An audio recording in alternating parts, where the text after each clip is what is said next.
दोस्तों, आज मैं जो कहानी आपको सुनाने जा रहा हूँ वो बिल्कुल सच्ची है, जिसे सुनकर आपके भी रुआंटे खड़े हो जाएंगे। और ये मेरी आंखों देखी कहानी है, इसे अंत तक जरूर सुने। एक विधवा औरत अपने बच्चे को मार रही थी।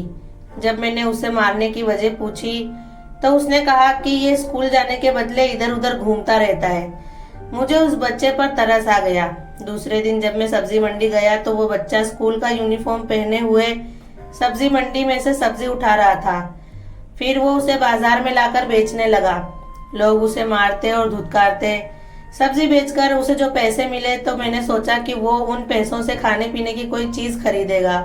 लेकिन मेरे पैरों तले जमीन सरक गई जब वो बच्चा एक दुकान में जाकर बोला कि मैं चलते चलते अपने घर की ओर जा रहा था और अपने ही ख्यालों में खोया हुआ था।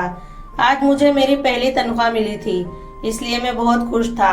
मैंने पहले से ही तय कर लिया था कि इन पैसों का क्या करना है। मेरे घर के हालात भी बहुत अच्छे नहीं थे। मैंने मेरी जिंदगी गरीबी में ही निकाली थी, दर दर की ठोकरें खाई थी। जाने कितनी चप्पल घिस जाने के बाद आखिरकार मुझे यहाँ नौकरी मिली थी, जहाँ मुझे अच्छा पगार मिल रहा था। आज अपनी पहली पगार देखकर मैं बहुत खुश था। मैं ये सोचते हुए जा रहा था कि मैं अपनी पहली पगार अपनी माँ के हाथ में दूंगा। फिर माँ जो पैसे देगी उसका राशन ले आऊंगा।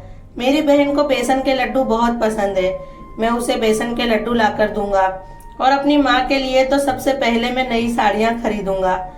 उनकी सभी साड़ियाँ फट गई हैं। फिर मैं ये भी सोचने लगा कि जैसे जैसे मुझे ज्यादा पैसे मिलेंगे मैं अपना घर फिर से बनाऊंगा। वो बहुत पुराना हो चुका है, कहीं ऐसा ना हो कि किसी दिन वो हम पर ही ना गिर जाए। ये सोचकर मैं अंदर ही अंदर बहुत खुश हो रहा था कि अब मेरे मुश्किल के दिनों का अंत आ गया है। अभी मैं आगे बढ़ ही रहा था कि तब मैं अचानक अपने ख्यालों की दुनिया में से बाहर आया, क्योंकि मुझे एक बच्चे की रोने की आवाज आ रही थी। वो बच्चा इस तरह से रो रहा था कि जैसे कोई उसे बहुत बुरी तरह से पीट रहा हो। वो रो रो कर कह रहा था कि मुझे छोड़ दो माँ, अब मैं ऐसा नहीं करूँगा, मुझे मत मारो, मैं अब फिर से ऐसी भूल नहीं करूँगा। लेकिन एक बार फिर उसकी चीख निकल गई। ऐसा लग रहा था कि जैसे कोई उसे बहुत मार रहा हो और वो चाह कर भी कुछ न कर पा रहा हो। यह आवाज सामने के घर में से ही आ रही थी। मैं जल्दी से उस घर के पास गया। इत्तेफाक से घर का दरवाजा थोड़ा सा खुला हुआ था। दरवाजे की दराज से जब मैंने अंदर झांक कर देखा, आज से पहले मैंने कभी किसी के घर में इस तरह के से ताका झाकी नहीं की थी, या किसी के खुले दरवाजे से झांक कर अंदर क्या चल रहा है ये देखने की कोशिश भी नहीं की थी। लेकिन आज मैं उस घर के अंदर झांक कर देखने के लिए मजबूर हो गया था कि वो कौन है जो इतनी निर्दयता से उस बच्चे को मार रहा है। इतने में मैंने अंदर देखा तो एक औरत उस बच्चे को मार रही थी। उसके हाथ में मोटी लकड़ी थी और उस लकड़ी से वो उस बच्चे को मार रही थी और वो बच्चा रो रहा था। मुझे ये देखकर हैरत हुई कि जब जब वो बच्चे को मार रही थी तब तब वो खुद भी रो रही थी, और साथ साथ वो जितनी लकड़ी बच्चे को मारती थी उतनी लकड़ी खुद के शरीर पर भी मारती थी। और मैंने अंदाजा लगा लिया कि हो न हो ये बच्चे की माँ ही हो सकती है, तभी तो ये बच्चे के साथ साथ खुद को भी तकलीफ दे रही है। लेकिन ऐसा क्यों? मैंने दूसरे ही पल दरवाजा खटखटाया। इतने में वो बच्चे को छोड़ चुकी थी और अपने बच्चे को कहा कि किसी भी हालत में तेरा आवाज बाहर नहीं आना चाहिए, अपना मुंह बिल्कुल बंद रखना, वरना तेरी जबान काटकर इस पालतू कुत्ते को खिला दूंगी। वो बच्चा अपनी माँ की धमकी की वजह से अपने मुंह पर हाथ रखकर बहुत रो रहा था। जब वो औरत दरवाजे के पास आई तब उसने घूंघट ले लिया और घूंघट में ही मुझसे पूछने लगी, बताइए आप कौन है और आपको किससे काम है। मैंने उस औरत से कहा कि मेरी बहन भले ही आपके घर का मामला है और मुझे उसमें दखल अंदाजी नहीं करनी चाहिए, लेकिन फिर भी माफ करना, आप इस बच्चे की क्या गलती है। इस बात को सुनकर वो औरत चौंक गई। फिर वो कहने लगी कि ये मेरा बेटा है। ये सुनकर मैंने कहा कि ये आपका बेटा है तो फिर आप उसे इतनी क्रूरता से क्यों मार रही हो। बच्चे तो इस तरह से शरारत करते ही हैं, लेकिन अगर आप उसे इतनी बेदर्दी से मारेंगे तो वो और भी ज्यादा ढीठ बन जाएगा। अगर बच्चा कोई गलती करता है तो उसे प्यार से समझाइए, बाकी फिर जैसी आपकी मर्जी। अगर आपको मेरी सलाह अच्छी न लगी हो तो मुझे माफ कर दीजिए, लेकिन मैं बच्चों पर होने वाले जुल्म को सहन नहीं कर सकता हूँ। मेरी ये बात सुनकर वो औरत जोर जोर से रोने लगी और कहने लगी, क्या आप तो पराए हैं, पराए इंसान हैं। तो भी आपको मेरे बच्चे की इतनी लग रही है। मैं तो इसकी माँ हूँ और माँ का दिल तो अपने बच्चे को मुश्किल में देखकर ही फट जाता है। आप जानते भी हैं कि मैं अपने बच्चे पर हाथ क्यों उठा रही हूँ। इतना कहकर वो औरत मुझे कहने लगी कि मैं एक विधवा औरत हूँ। मेरे पति का थोड़े महीनों पहले अवसान हो चुका है। ये मेरा एक लौता बेटा है और मेरे जीने का सहारा है। मेरा भाई तो पहले से ही मुझसे अनजाना हो गया है। उसने मेरे साथ अपने सारे रिश्ते खत्म कर दिए हैं, जबकि ससुराल वाले भी मेरे साथ अच्छा व्यवहार नहीं करते हैं, मुझसे लड़ते झगड़ते रहते हैं। यहाँ तक कि उन्होंने मेरे पति का हिस्सा भी मुझसे छीन लिया है और इस पुराने मकान में हम दोनों माँ बेटे को छोड़कर चले गए। इतना कहकर वो औरत रोने लगी और कहने लगी कि इसलिए मैं अपने बेटे को मार रही थी कि वो कुछ लफंगे लड़कों के साथ दोस्ती करने लगा है, उनके साथ भटकता रहता है। मैं इसे स्कूल में पढ़ा रही हूँ और खुद मेहनत मजदूरी करती हूँ, लोगों के ताने सुन रही हूँ, दर दर की ठोकर खा रही हूँ, सिर्फ और सिर्फ इसलिए कि मेरा बेटा पढ़ लिख कर बड़ा इंसान बने और हम इस गरीबी से बाहर निकले। लेकिन वो स्कूल जाता ही नहीं। रोज उसके स्कूल से मुझे फोन आता है। उसकी टीचर मुझसे उसकी शिकायत करती है। वो ना तो घर टाइम से आता है और ना ही स्कूल टाइम से जाता है। उसकी दोस्ती इधर उधर भटकने वाले लड़कों से हो गई है और वो सारा दिन उन्हीं लोगों के साथ बैठकर आवारागर्दी करता है। अब मैं अपने बेटे की हरकत पर उसे मार रही हूँ। मारूं नहीं तो और क्या करूँ? कल को उठकर ये दारू सिगरेट पीने लगेगा या जुआ खेलने लगेगा तो मैं क्या करूँगी? अपनी मनमानी करने लगेगा और कहीं मुझे घर से बाहर धक्के मार कर निकाल दिया तो मैं अपना दुख कहाँ लेकर जाऊंगी? उस औरत की बातें सुनकर मुझे सच में उस बच्चे पर आश्चर्य हो रहा था, जो एक कोने में बैठा अपनी पीठ पर हाथ फेरते हुए रो रहा था। इसके बावजूद भी मैंने उस औरत से यही कहा कि आप अगर अपने बच्चे को प्यार से समझाएंगी तो वो आपकी बात जरूर मानेगा। भगवान आपका भला करे। ये कहकर मैंने अपनी पगार में से 1000 रुपए निकालकर उस औरत के हाथ में रख दिए। उसने कहा कि नहीं, मैं भीख नहीं लेती और ना ही किसी से पैसे लेती हूँ। ये पैसे आप अपने पास ही रखिए, मुझे नहीं चाहिए। लेकिन मैं उस औरत से कहने लगा कि नहीं बहन, मैं तुम्हें ये पैसे अपनी बड़ी बहन समझकर दे रहा हूँ। मैं भी आपकी तरह गरीब परिवार से हूँ, इसलिए मैं आपका दुख समझ सकता हूँ। आप ये पैसे रख लो। उस औरत ने रोते हुए मेरे लिए दुआ मांगी और वो पैसे रख लिए, फिर दरवाजा बंद कर दिया। उस बच्चे पर मुझे बहुत हैरत हो रही थी। मैं घर पहुंचा तब तक मैं यही सोच रहा था कि भगवान उसे सद्बुद्धि दे। उसकी माँ उसके खातिर उसे पढ़ाने लिखाने के लिए क्या क्या कर रही है। अच्छा होगा कि वो बच्चा पढ़ लिख कर अपनी माँ का सहारा बने, बिल्कुल मेरी तरह। मेरी माँ भी तो इसी तरह गरीबी में जी रही थी और ऐसे ही परेशानियों और मुसीबत से गुजरकर उसने मेरी परवरिश की थी। उस वक्त हमारे अपने भी इतने अच्छे नहीं थे। उन लोगों ने भी हमारा कोई भला नहीं किया था। बस मेरी माँ और बड़ा भाई ही थे जिन्होंने मुझे पढ़ा लिखा कर यहाँ तक पहुँचाया था। उस वक्त मेरे बड़े भाई फैक्ट्री में काम करते थे और एक हादसे में उन्होंने अपना एक हाथ खो दिया था, जिसकी वजह से हमें कई सालों तक बहुत परेशानी और मुसीबत का सामना करना पड़ा। लेकिन अब भगवान की कृपा से मुझे नौकरी मिल गई थी। आज तो हमारे घर में एक त्योहार जैसा माहौल था, क्योंकि मैं बहुत अच्छी पगार घर में लेकर आया था। दूसरे दिन जब मैं फिर से काम पर जाने लगा तो मुझे याद आया कि माँ ने मुझे सब्जी लाने को कहा था, जो मुझे बाजार से लानी थी। तो मैं सब्जियां लेने बाजार गया, लेकिन मुझे ताजी सब्जी नहीं मिल रही थी और फिर उस दिन मैं काम पर से आने में भी लेट हो गया था। इसलिए मैंने सोचा कि मैं कल सुबह मार्केट में जाऊंगा और मार्केट में जाकर ही वहां से ताजी सब्जी खरीद लाऊंगा। दूसरे दिन मैं मार्केट में गया और मार्केट में मैंने जो कुछ देखा उसे देखकर मेरी आंखें फटी की फटी रह गईं। जब मैं मार्केट में गया तब मैंने एक कोने में एक 10 से 11 साल के बच्चे को यूनिफॉर्म में देखा, जो एक सब्जी की बड़ी गाड़ी के पीछे दौड़कर जा रहा था। मैं समझ नहीं सका कि आखिर में मामला क्या है। ये बच्चा मुझे उस बच्चे के जैसा लगा जो थोड़े दिन पहले अपनी माँ से मार खा रहा था। मैं उसके पास गया, फिर उसने जो हरकत की उसे देखकर मुझे बहुत हैरत हुई। जैसे जैसे लोग गाड़ियों में से सब्जी उतार रहे थे जो बड़े बड़े थैले में भरी हुई थी, वहां आए हुए दुकान वाले ठेले वाले सब उनके पास से सब्जियां ले रहे थे। तो थैले में भरते वक्त प्याज टमाटर आलू बार बार गिर जा रहे थे। जैसे ही कोई सब्जी नीचे गिरती थी तो वो बच्चा उसे उठाकर अपनी थैली में भर लेता था। फिर से कोई चीज गिरती थी तो वो फिर से उसे उठाकर थैले में भर लेता था और वो उनके पास से सब्जी भी ले रहा था। एक बार तो नीचे पड़ा हुआ आलू वो उठाने जा रहा था, वैसे ही एक आदमी का पैर उसके हाथ पर पड़ गया तो दर्द से उसकी चीख निकल गई। दूसरे ही पल उस आदमी ने उसे जोर से एक थप्पड़ मार दिया और कहा कि अंधा है क्या, यहाँ क्या कर रहा है, तेरा बाप कहाँ है, जा चला जा यहाँ से, तुझे दिखता नहीं मैं यहाँ काम कर रहा हूँ, मेरे पैरों के नीचे आकर कचर जाएगा तो खामखा मेरे ऊपर केस हो जाएगा। मैं चुपचाप उसकी हर एक हरकत पर नजर रख रहा था। जब वो बच्चा मार्केट में से बाहर आया तब उसके थैले में बहुत सारी सब्जी भर चुकी थी। ऐसे बार बार सब्जी गिरने की वजह से और उसे उठाने की वजह से उसका यूनिफॉर्म बिल्कुल गंदा हो गया था और उसकी आंखों में हल्के से आंसू थे। वो वहां से आकर एक तरफ अपनी सब्जी लेकर बैठ गया। सारी सब्जी उसने थैली में से निकाल कर रख दी थी। थोड़ी प्याज, थोड़े टमाटर और थोड़े आलू थे और एक तरफ पालक की सब्जी थी, थोड़े बटाने थे, एक फूल गोभी थी और हरी मिर्च उसने एक तरफ अच्छी तरह से रखी थी। बड़े बड़े ठेले वाले चिल्ला रहे थे जिससे लोग आकर उनके पास से सब्जियां खरीद सकें। ये बच्चा भी एक तरफ बैठा बैठा उन्हीं की तरह चिल्लाने लगा। लोग उसके पास खड़े होकर उसे देख रहे थे। वो उसे बाजार का एक अनोखा सब्जी वाला था जो थोड़ी बहुत सब्जी रखकर उसे बेच रहा था। सामने ही सब्जी की एक बड़ी दुकान थी। एक औरत आई जिसके साथ एक छोटा बच्चा था।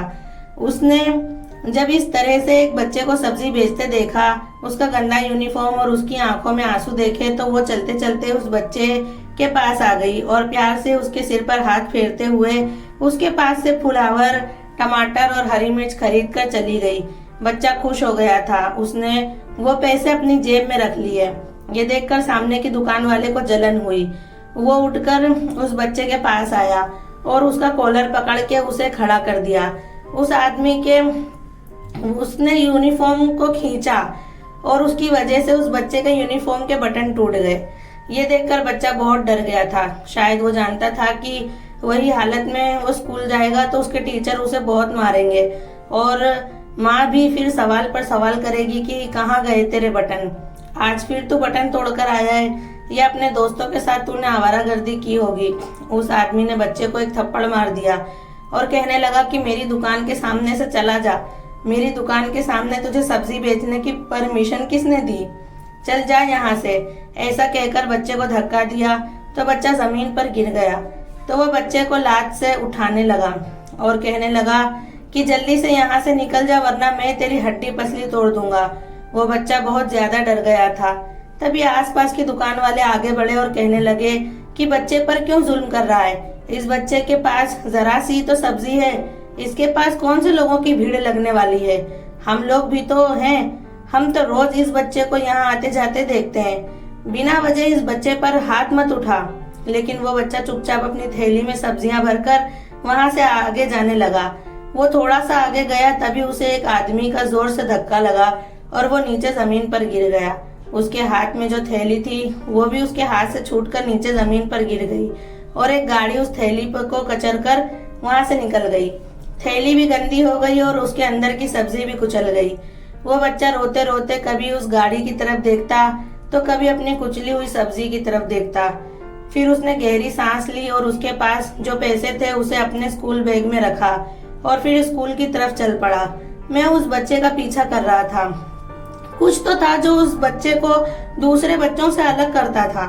वो बच्चा सीधे स्कूल गया। जैसे ही वो अपनी स्कूल में गया, मैं वही स्कूल की नीचे दीवारों के पास से जाकर देखने लगा, क्योंकि वो एक सरकारी स्कूल थी और बहुत पुरानी थी। उसकी दीवारें भी एक तरफ से टूटी हुई थी। वो बच्चा जैसे ही स्कूल के अंदर दाखिल हुआ तो उसके टीचर की नजर उस पर पड़ी। उन्होंने पढ़ाना शुरू कर दिया था, लेकिन उसे देखते ही उन्होंने एक हाथ में डंडा उठा लिया। जैसे ही उस बच्चे ने अपने कंधे से बैग उतारकर नीचे साइड में रखा, वैसे ही टीचर ने कहा कि लो देखो आ गया राजकुमार। देखो इसकी हालत देखकर ऐसा लग रहा है जैसे कि इसकी माँ सारे घर का काम इसी से करवाती है। बच्चे ये सुनकर हंसने लगे। उसके बाद टीचर ने कहा कि देखो तो जरा, ऐसा लगता है कि जैसे सारे बर्तन यही धोकर आए हैं। अपने छोटे भाई बहन को नहला धुला के, मजदूरी करके, सारे काम करके फ्री होकर उसके बाद ये स्कूल आया है। इसकी हालत देखो, कॉलर फट गया है, बटन टूट गए, ऐसा लग रहा है कि कचरे के ढेर में से उठकर आ गया है। वो बच्चा डर के मारे कोने में खड़ा था। और वो अपने दोनों हाथों की हथेलियों को घिसने लगा। शायद उसे लग रहा था कि उसके टीचर अब उसे मारने वाले हैं। दूसरी तरफ एक मोटा डंडा लेकर टीचर आगे बढ़े और उसे अपने पास बुलाया। उस बच्चे के साथ दुर्व्यवहार करने से पीछे नहीं हटते थे वो। जैसे ही बच्चा टीचर के पास आया, उन्होंने अपनी पूरी ताकत से उसको डंडे से मारना शुरू कर दिया। बच्चे की दर्द से चीख निकल गई थी, लेकिन वो रोया नहीं था। लेकिन जब लगातार डंडे उसके हाथ पर पड़े तो वो दर्द के मारे रोने लगा। इतना दर्द हो रहा था कि वो अपना हाथ हिला भी नहीं पा रहा था और रोए जा रहा था। टीचर ने उसे क्लास में सबसे पीछे बिठा दिया और उसे कहा कि अब तू धूप में बैठकर पढ़ेगा, तू छांव में बैठने के लायक नहीं है। पता नहीं कहाँ से चला आता है अपना बुरा सा मुंह लेकर। उस पर भी बच्चे ने कुछ नहीं कहा और पीछे जाकर बैठ गया। सभी बच्चे छांव में बैठे थे और वो सिर्फ अकेला धूप में बैठा था। उसके बाद भी टीचर जो पढ़ा रहे थे वो उसे दूसरे बच्चों से ज्यादा ध्यान से सुन रहा था। जैसे ही स्कूल छूटी तो एक बार फिर वो बच्चा बाजार में चला गया। बाजार में जाने के बाद वो एक कपड़े की दुकान पर गया। कपड़े की दुकान में जाने के बाद उसने दुकानदार को अपने जेब में से सारे पैसे निकाल कर दे दिए जो उसने सुबह सब्जी बेचकर कमाए थे। जैसे ही बच्चे ने दुकानदार को पैसे दिए थे, उस दुकानदार ने कहा कि अब थोड़े ही पैसे बचे हैं, जैसे ही तेरे पैसे पूरे हो तो अपनी चीज ले जाना। ये सुनकर बच्चा खुश हो गया और बोलने लगा कि चाचा, मेरी चीज किसी और को मत दे देना। ठीक है, मैं थोड़े दिन बाद आकर उसे ले जाऊंगा। उसके बाद वो बच्चा वहां से निकलकर एक बिल्डिंग के पास चला गया जहां बहुत सारे मजदूर काम कर रहे थे। जब वो बच्चा मजदूरों के पास गया तो मजदूर शायद उसे जानते थे और उसे कहने लगे कि बेटा तू आ गया स्कूल से। तो बच्चे ने कहा कि हाँ चाचा, मैं आ गया, मुझे भी थोड़ा काम करना है। वो अपने नन्हे हाथों से तगारे में रेत और कपची भरने लगा और उसे अपने सिर पर रखकर आगे पहुंचाने लगा। 2 घंटे तक वो बच्चा वहीं पर काम करता रहा और जैसे ही सारे मजदूरों की छुट्टी हुई, वो बच्चा भी अपनी मजदूरी लेकर चला गया। इस बार वो एक घर के बाहर खड़ा था। जब उसने दरवाजा खटखटाया तो एक औरत ने दरवाजा खोला। उसने वो पैसे उस औरत को दे दिए और फिर थककर अपने हाथों में पड़े छालों के साथ अपने घर चला गया। जैसे ही वो घर गया तो एक बार फिर उसकी माँ उसे मारने लगी। मुझे ये बात बहुत विचित्र लगी। आखिरकार ये बच्चा क्या कर रहा था? वो बहुत मेहनत कर रहा था। शायद वो अपनी माँ की मदद करना चाहता था, लेकिन जो भी पैसे उसने कमाए थे उन पैसों को उसने अपनी माँ के हाथ में नहीं दिए थे। उल्टा उसने पहले पैसे दुकानदार को दिए और फिर एक औरत को। आखिरकार उस बच्चे का उनसे क्या रिश्ता था? वो बच्चा घुमक्कड़ तो बिल्कुल भी नहीं था। वो एक शरीफ लड़का था और मैं ये सच्चाई उस बच्चे की माँ और उसकी टीचर को बताना चाहता था। आज मैंने अपने ऑफिस की छुट्टी रखी थी, वो भी उस बच्चे की वजह से। सब्जियां ले जाना तो मैं भूल ही गया था। मैं सिर्फ एक ही दिन की सब्जी लेकर घर गया था और मैं दूसरे दिन क्या करना है ये पहले से ही सोच लिया था। सुबह होते ही वो बच्चा अपने घर से निकल गया था। मैं फौरन उस बच्चे की माँ के पास गया और उनसे कहा कि बहन मेरे साथ चलो। आप कहती हैं ना कि आपका बेटा भटकता फिरता है, लेकिन आज आप खुद देख लेना कि आपका बेटा क्या क्या करता है। तब वो घूंघट लेकर मेरे साथ घर से निकल गई थी। इतना करने से पहले मैंने उस बच्चे के टीचर को भी उस जगह बुला लिया था। मैं उस बच्चे की माँ के साथ वहाँ पहुँचा। तब स्कूल के टीचर भी वहाँ आ गए थे और सवाल करने लगे कि हमें यहाँ क्यों लेकर आए हो। तो मैं उन दोनों को मार्केट के अंदर लेकर चला गया और उन्हें बताया कि वो बच्चा क्या करता है। आज भी वो बच्चा रोज की तरह नीचे पड़ी हुई सब्जियां उठा उठा कर अपने थैले में भर रहा था और जैसे ही उसका थैला भर गया वो सब्जियां लेकर बाजार में चला गया। कोई उसे मारता था तो कोई उसे धुतकारता था। उसके बावजूद भी वो एक कोने में बैठकर आंखों में आंसू लिए सब्जी बेचने की आवाज लगा रहा था। कुछ भले लोग उसके पास से सब्जियां खरीद भी रहे थे। उसके पास सिर्फ थोड़ी सी सब्जी होने की वजह से वो जल्दी से बिक जाती थी। जो पैसे उसने कमाए थे उन पैसों को लेकर वो वहां से जाने लगा। तभी सामने की दुकान वाला उसके सामने आकर खड़ा हो गया और उसे कहने लगा कि इन पैसों पर मेरा भी हक है, इसमें से आधे पैसे मुझे दे दे, क्योंकि तू मेरी दुकान के सामने बैठकर सब्जी बेचता है, जिसकी वजह से मेरे आगे आधे ग्राहक टूट जाते हैं। ये सुनकर वो बच्चा डर गया। ये सब कुछ उसकी माँ अपनी आंखों में आंसू लिए देख रही थी। उसके टीचर भी ये सब देखकर एकदम स्तब्ध रह गए थे। फिर वो बच्चा वहां से चला गया और एक कपड़े की दुकान में गया और उस दुकानदार ने उसे एक साड़ी पकड़ा दी। आज उस साड़ी की जितनी कीमत थी उतने पैसे पूरे हो गए थे। दुकानदार के पास से साड़ी लेकर वो बच्चा बहुत खुश हो गया और उस साड़ी को लेकर वो दौड़ता हुआ बहुत खुश होकर एक घर की तरफ गया। उसने जल्दी से दरवाजा खटखटाया और उस औरत को वो साड़ी दे दी और कहने लगा कि ये मेरी माँ की साड़ी है, आप इसे जल्दी से फॉल फिटिंग और इसका ब्लाउज सिलकर दे दे और पैसे की चिंता ना करें, मैं आपको थोड़े थोड़े करके इसके पूरे पैसे दे दूंगा। उसके बाद वो औरत साड़ी लेकर घर में चली गई और वो बच्चा जल्दी से दौड़ता हुआ स्कूल चला गया। तब तक उसके टीचर भी स्कूल पहुंच गए थे। हमेशा की तरह उसने बैग एक कोने में रख दिया और दोनों हाथों की हथेलियां घिसते हुए अपने टीचर के सामने पहुंचा।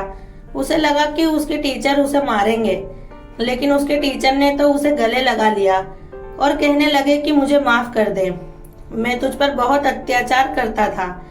और उसे अपने पास बिठाकर उसे पानी पिलाया और उसके बाल सही करे। बच्चे को ये देखकर खूब आश्चर्य हुआ कि आखिरकार टीचर को क्या हुआ है और उसे सबसे आगे बैठाकर पढ़ाया। और आज जब वो मजदूरी करके घर गया तब उसकी माँ ने उसके लिए खाना बना कर रखा था। उसकी माँ ने उसे प्यार से अपने पास बिठाया, उसके माथे को चूमा और उसे अपने हाथों से खाना खिलाया। बच्चा समझ नहीं पा रहा था कि उसकी माँ में इतना बदलाव कैसे आया। इतने में ही मैं उनके घर के अंदर दाखिल हुआ। फिर उसकी माँ उससे कहने लगी कि बेटा, मैं सब जान गई हूँ, लेकिन तू साड़ी लेकर कहाँ गया था? तो बच्चा रोने लगा और कहने लगा कि माँ, तुम्हारी सभी साड़ियाँ फट गई हैं और जब तुम दूसरों के घर में काम करने जाती हो तभी तुम्हारी साड़ी फटी हुई रहती है, इसलिए मैं थोड़े थोड़े पैसे जमा कर रहा था, मेहनत मजदूरी करके, कि तुम्हारे लिए एक नई साड़ी खरीद सकूं ताकि तुम अच्छी साड़ी पहनकर जा सको। ये सुनकर उसकी माँ ने उसे अपने गले से लगा लिया और कहीं ना कहीं मन ही मन में वो शर्म भी महसूस कर रही थी कि वो अपने बच्चे को कितना गलत समझ रही थी। और जबकि वो तो पूरी तरह से मासूम और निर्दोष था। और ये भावुक दृश्य देखकर मैं भी अपनी आंखों में से बहते हुए आंसुओं को रोक न सका। दोस्तों, अगर आपको कहानी पसंद आई हो तो अपने ही चैनल को सब्सक्राइब जरूर करना। धन्यवाद।